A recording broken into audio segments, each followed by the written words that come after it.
உலகெங்கும் வாழும் astro divine நேயர்களுக்கு உங்கள் ஆத்மார்த்த ஜோதிடர் நங்கநல்லூர் டாக்டர் பஞ்சநாதனின் இனிய வணக்கங்கள், வாழ்த்துக்கள். இந்த நிகழ்ச்சியில் நம்ம பார்க்க போவது குரு பகவான். குரு பகவான் நம்முடைய ஜாதகத்தில், நம்ம ராசி கட்டத்தில் எந்த ஸ்தானத்தில் இருக்கார் அப்படிங்கிறதை வைத்து தான் நம்முடைய வாழ்க்கை எப்படி இருக்கும் அப்படின்னு முடிவு பண்ண முடியும். ஒரு ஆணுடைய ஜாதகத்தில் குரு பகவான் தான் அவர் வாழ்க்கையை குறிப்பிடுகிறார்.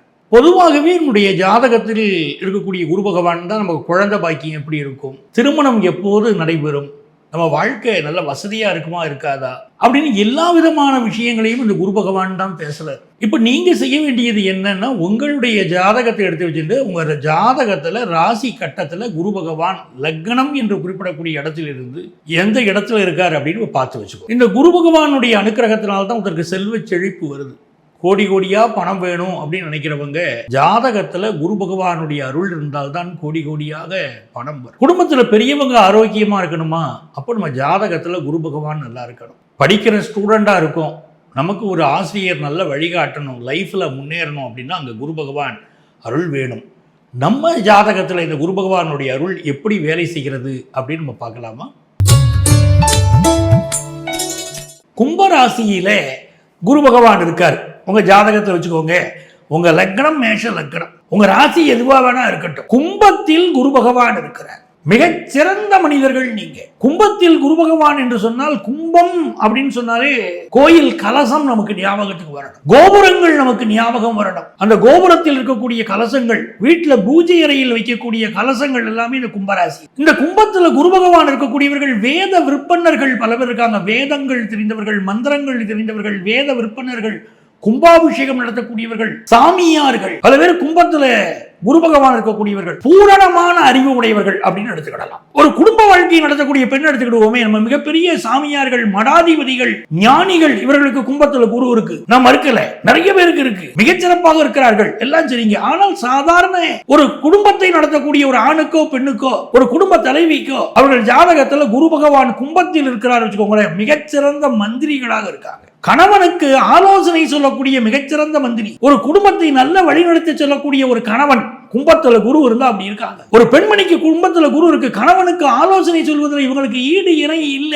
ஒரு கணவன் தவறு செய்கிற போது அவனை நேர்வழிப்படுத்துறாங்க கும்பத்துல குரு இருக்கக்கூடிய பெண்கள். நீ எப்படி வாழணுங்கிறத சொல்லி கொடுக்குறாங்க. பிள்ளைகள் வாழ்க்கையை உயர்த்தியே தீர்றாங்க. இவங்களுக்கு பிறந்த பிள்ளைங்க உயர்ந்த நிலைக்கு வராங்கன்னா கும்பத்துல குரு இருக்கிறவங்க பிள்ளைங்க உயர்ந்த நிலைக்கு வந்தே தீர்வாங்க. அந்த பிள்ளைகளுக்காக தன்னுடைய வாழ்க்கையை அர்ப்பணிக்கிறாங்க. என்னுடைய மகன் எனக்கு முக்கியம், மகள் எனக்கு முக்கியம் அப்படின்னு அந்த வாழ்க்கையை அர்ப்பணிக்கிறாங்க. பல நேரம் தனிமையை விரும்புகிறார்கள். கும்பத்தில் குரு இருக்கக்கூடியவர்கள் தனிமையா இருப்பவர்கள் மனது விரும்புகிறது. அதே நேரத்தில் இவர்கள் சொல்லக்கூடிய ஆலோசனையை பலர் கேட்க முடிவதில்லை. தான் சொல்ற ஆலோசனையை கேட்கலைன்னா இவங்களுக்கு கோபம் வரும். எல்லோரும் இவங்களை நம்பியே இருக்கணும், இவங்க சொல்றதை கேட்கணும்.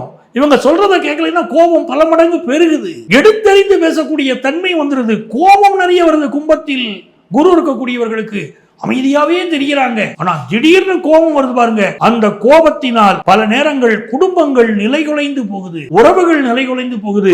இவங்களோட வாழ்க்கை நடத்துறவங்க கும்பராசிக்காரங்களை திட்டுறாங்க, அந்த கும்பத்துல குரு இருக்கிறவங்களை திட்டுறாங்க. கும்பத்தில் குரு இருக்கக்கூடியவர்களை காதலர்கள் திட்டுகிறார்கள். பல காதல் ஜோடிகளை பாக்குறேன், காதலர்கள் திட்டும் போது கும்பம்னு வார்த்தை எடுத்தாலும் திட்ட ஆரம்பிச்சிருவாங்க. ஆனால் கும்பத்தில் குரு இருக்கக்கூடியவர்கள் குணம் என்னும் குன்றியேறி நின்றவர்கள் சொல்லலாம். நல்ல குணவான், ஒழுக்கம், வாழ்க்கையில தவசீலர்களாக இருக்கக்கூடியவர்கள், மிகப்பெரிய வெற்றியை தரக்கூடியவர்கள். இவங்க ஆலோசனையை கேட்டா பெரிய வெற்றி. இவங்களுக்கு என்ன ஒரு விஷயம் கேட்டீங்கன்னா, கம்யூனிகேஷன் செக்டார்ல மிகச்சிறந்த வேலை வாய்ப்பு கிடைக்குது. போக்குவரத்து துறை, டெலிகம்யூனிகேஷன் துறை, கம்ப்யூட்டர் துறை, ஆசிரியர் துறை, பேச்சாளர்களாக வரக்கூடியவர்கள் பல பேர் இருக்காங்க. அங்க கும்பராசியில கும்பத்துல குரு இருக்கக்கூடியவங்க பெரிய யோகம் உங்களுக்கு இருக்கு. ரயில்வே துறையில பணிபுரிகிறாங்க பல பேர். விண்வெளி சம்பந்தப்பட்ட ஆராய்ச்சி துறையில பல பேர் இருக்காங்க கும்பத்தில் குரு இருக்கக்கூடியவர்கள். காற்று சம்பந்தமான விஷயங்கள், மின்னாலை நடத்தக்கூடியவர்கள், இப்படி நிறைய பேர் பார்க்கிறேன். இந்த கும்பத்துல குரு இருக்கக்கூடிய பாருங்களேன், நல்ல குழந்தைகள் பிறக்குது. அந்த குழந்தைகள் கேட்டீங்கன்னா பேர் சொல்லக்கூடிய குழந்தைகளாக இருக்கு. இல்லைன்னா ஒரு பள்ளிக்கூடத்தில் ஒரு பையன் படிக்கிறான், ஒரு காலேஜில் ஒரு பையன் படிக்கிறான் அப்படின்னா அந்த கூடவே இருந்து அந்த பிள்ளைகள் படிக்கிற போது கூடவே இருந்து உதவக்கூடிய தாயாகவோ தந்தையாகவோ இருக்கக்கூடியவர்கள் யாரும் பாத்தீங்கன்னா கும்பத்துல குரு இருக்கக்கூடியவங்க. பிள்ளைங்க கூட உட்கார்ந்து இருப்பாங்க, படிக்கிறதுக்கு கூட உட்கார்ந்து அவங்களுக்கு படிப்பு சொல்லி கொடுக்கிறது, அவங்க முன்னேறுவதற்கு வழிகாட்டுவது, அவர்களுக்காக ஆசிரியர்களை போய் சந்திப்பது, அந்த பிள்ளைகளுக்காக நிறைய ரெக்கமெண்டேஷன் அடையக்கூடியது. நல்ல பள்ளிக்கூடத்துல தான் என் பிள்ளையை சேர்க்கணும், நல்ல இடத்துல தான் என் மகளை மனம் முடிச்சு கொடுக்கணும் அப்படின்னு நினைக்கிறக்கூடியவங்களுக்கு இந்த கும்பத்துல குரு பலருக்கு அப்படி இருக்குங்க. நல்ல இடத்துல திருமணம் முடிச்சு கொடுக்குறாங்க, நிறைய தங்கம் சேர்க்கறதுல ஆர்வம், ஹையர் எஜுகேஷன் படிக்கிறதுல ஒரு ஆர்வம், அதெல்லாம் இருக்கு. நல்ல பதவிகள் இவர்களை தேடி வருது. ஒரு கோயில்ல ட்ரஸ்டியா இருக்கிறது, நல்ல நல்ல பதவிகள் இவர்களுக்கு தேடி வரக்கூடிய யோகம் உண்டு. ஆனால் இவர்கள் நான் சொல்லக்கூடிய எல்லா ஆலோசனையும் ஃபாலோ பண்ணிட முடியாதுங்க. ரொம்ப ஸ்ட்ரைட் ஃபார்வர்டா இருக்கலாம், ரொம்ப கரெக்டா இருக்கலாம். அந்த ஆலோசனையை ஏற்று நடைமுறைப்படுத்துவது என்பது கொஞ்சம் சிரமமா தான் பலருக்கு இருக்கும். ஆனா இவர்கள் வாழ்க்கையில நல்ல புகழ் பெறுகிறார்கள், நல்ல அந்தஸ்தை பெறுகிறார்கள், தங்க நகை நிறைய வாங்குறாங்க, வெள்ளி நிறைய வாங்குறாங்க. திருப்பதி ஏழுமலையானை வழிபட்டு அதனால வாழ்க்கையில உயர்ந்தவர்கள் பல பேர் பாத்தீங்கன்னா கும்பத்தில் குரு இருக்கக்கூடியவர்கள் திருப்பதிக்கு அடிக்கடி போறாங்க. இவர்கள் வாழ்க்கையில ஒரு முறையான கும்பகோணம் போகணும், கும்பேஸ்வரரை வழிபடணும், அகத்திய முனிவரை வழிபடணும், மிகச்சிறந்த மேன்மைகளை இவங்க பெறுவாங்க. இவ்வளவு நேரம் நம்ம ராசியில இந்த குரு பகவான் நம்ம லக்னத்துக்கு எந்த இடத்துல இருந்தா எந்தெந்த ராசியில இருந்தா என்ன பலன் நம்ம சொல்லிட்டு வரோம் பாருங்களேன். இந்த குரு பகவான் அப்படின்னு கேட்டீங்கன்னா பொதுவா நல்ல மனிதர்களுடைய தொடர்பு நம்ம வாழ்க்கையில தருவார், நல்ல குழந்தைகளை தருவார், நல்ல எண்ணங்களை தருவார். அப்ப இந்த குரு பகவானை நம்ம மேன்மைப்படுத்தணும். நம்ம வாழ்க்கை ரொம்ப சுகபோகமா இருக்கும், ரொம்ப சந்தோஷமா இருக்கும், நல்லவங்கன்னு பேர் எடுப்போம் சொசைட்டியில. அப்ப என்ன செய்யணும் கேட்டீங்கன்னா மஞ்சள் வண்ண ஆடைகளை அதிகம் பயன்படுத்தணும். நவரத்னங்கள்ல புஷ்பராகம் இருக்கு பாருங்களேன், இந்த புஷ்பராகத்தை ஆள்காட்டி விரல்ல மோதிரமா போடணும். தங்கத்துலதான் அதை மோதிரமா போடணும், வெள்ளியில போடக்கூடாது. புஷ்பராகம் டாலர் போடலாம், புஷ்பராகத்துல தோடு போடலாம். அப்படி எல்லோ சஃபையர் அப்படின்னு சொல்லுவாங்க, அதை தான் பயன்படுத்தணும்.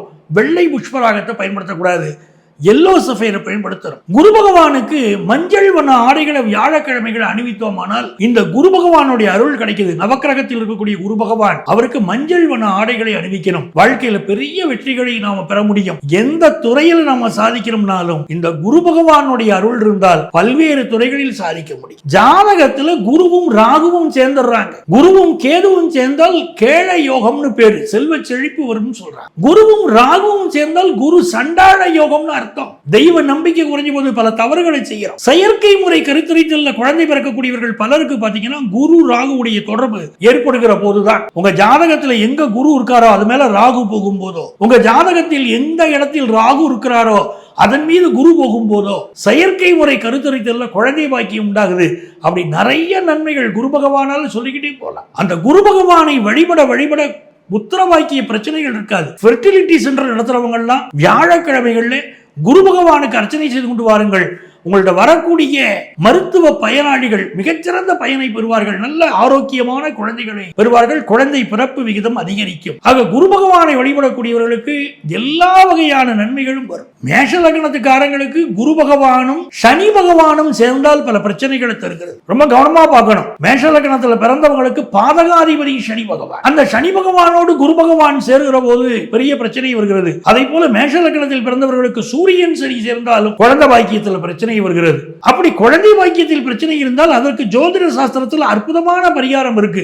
அந்த பரிகாரங்களை பின்பற்றுகிற போது நல்ல குழந்தை பாக்கியம் ஏற்படுகிறது. ஆகவே அந்த குரு பகவான் அருளினால் உங்கள் குடும்பங்கள் நல்லா இருக்கணும் வாழ்த்தி விடைபெறுகிறேன். உங்கள் ஆத்மார்த்த ஜோதிடர் நங்கநல்லூர் டாக்டர் பஞ்சநாதன்.